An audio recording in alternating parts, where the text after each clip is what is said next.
గత బీఆర్ఎస్ ప్రభుత్వం అత్యంత ప్రతిష్టాత్మకంగా నిర్మించిన కాళేశ్వరం ప్రాజెక్టులో భాగమైన మేడిగడ్డ బ్యారేజీ డ్యామేజీ వ్యవహారం ఇప్పుడు సర్వత్రా చర్చనీయాంశంగా మారిన విషయం తెలిసిందే. అయితే కాళేశ్వరం ప్రాజెక్టులో భారీ ఎత్తున అవినీతి జరిగిందని, దానికి నిదర్శనమే మేడిగడ్డ బ్యారేజీ కుంగిపోవటమంటూ ప్రస్తుత కాంగ్రెస్ ప్రభుత్వం ఆరోపించింది. కేవలం ఆరోపించడమే కాకుండా మేడిగడ్డ బ్యారేజ్ డ్యామేజీపై విజిలెన్స్ విచారణకు రేవంత్ సర్కార్ ఆదేశాలు కూడా జారీ చేసిన విషయం తెలిసిందే. ఈ క్రమంలోనే ప్రభుత్వ ఆదేశాల మేరకు రంగంలోకి దిగిన విజిలెన్స్ అండ్ ఎన్ఫోర్స్మెంట్ డిపార్ట్మెంట్ క్షేత్రస్థాయిలోకి వెళ్లి డ్యామేజ్ అయిన మేడిగడ్డ బ్యారేజీని పరిశీలించి సంచలన రిపోర్ట్ సిద్ధం చేసింది. మేడిగడ్డ బ్యారేజ్ నిర్మాణంపై విజిలెన్స్ అండ్ ఎన్ఫోర్స్మెంట్ విచారణలో సంచలన విషయాలు వెలుగు చూశాయి. మేడిగడ్డ బ్యారేజ్ నిర్మాణంలో దేశంలోనే భారీ స్కామ్ జరిగినట్లు అధికారులు గుర్తించారు.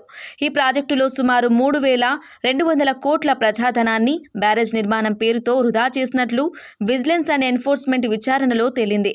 మేడిగడ్డ బ్యారేజ్ నిర్మాణంలో అక్రమాలపై మధ్యంతర నివేదికను సిద్ధం చేసిన విజిలెన్స్ అండ్ ఎన్ఫోర్స్మెంట్ వారం రోజుల్లో ప్రభుత్వానికి మధ్యంతర నివేదికను సమర్పించేందుకు సిద్ధమవుతోంది. ప్రజాధనం పేరుతో మేడిగడ్డ బ్యారేజ్ నిర్మించి ఆటలు ఆడుకుంటున్నారని విజిలెన్స్ నివేదికలో పేర్కొంది.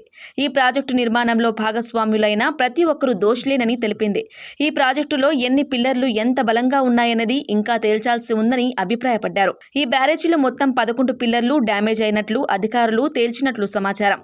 అయితే బ్యారేజీకి మరమ్మతులు చేసినంత మాత్రాన మొత్తం బ్యారేజీకి గ్యారంటీ లేదనే రిపోర్టు వెల్లడించినట్లు సమాచారం. వరద ఉధృతిని అంచనా వేయకుండానే మేడిగడ్డ బ్యారేజీని డిజైన్ చేశారని, ఈ బ్యారేజీ కుంగటం అకస్మాత్తుగా జరిగింది కాదని అధికారులు వెల్లడించారు. ప్రాథమిక అంచనా ప్రకారం మొత్తం బ్యారేజ్ ప్రమాదంలో ఉందని అనుమానం వ్యక్తం చేసింది.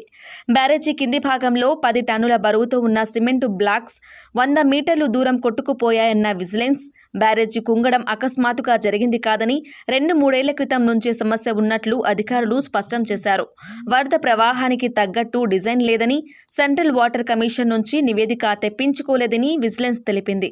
వరద ఉధృతిని అంచనా వేయకుండానే డిజైన్ చేశారని నివేదికలో పొందుపరిచింది. మేడిగడ్డ బ్యారేజీ లొకేషన్, డిజైన్, నిర్మాణం, నాణ్యత, నిర్వహణ వరకు అంతా గందరగోళంగానే ఉందని అధికారులు తేల్చినట్లు సమాచారం. ఇక ఈ ప్రాజెక్టు నిర్మాణంలో భాగస్వాములైన ప్రతి ఒక్కరూ దోషులేనని విజిలెన్స్ అండ్ ఎన్ఫోర్స్మెంట్ మధ్యంతర నివేదికలో పేర్కొన్నట్లు తెలుస్తోంది. అయితే ఈ మధ్యంతర నివేదికను వారం రోజుల్లో రేవంత్ సర్కార్కు సమర్పించేందుకు అధికారులు కసరత్తు చేస్తున్నట్లు సమాచారం.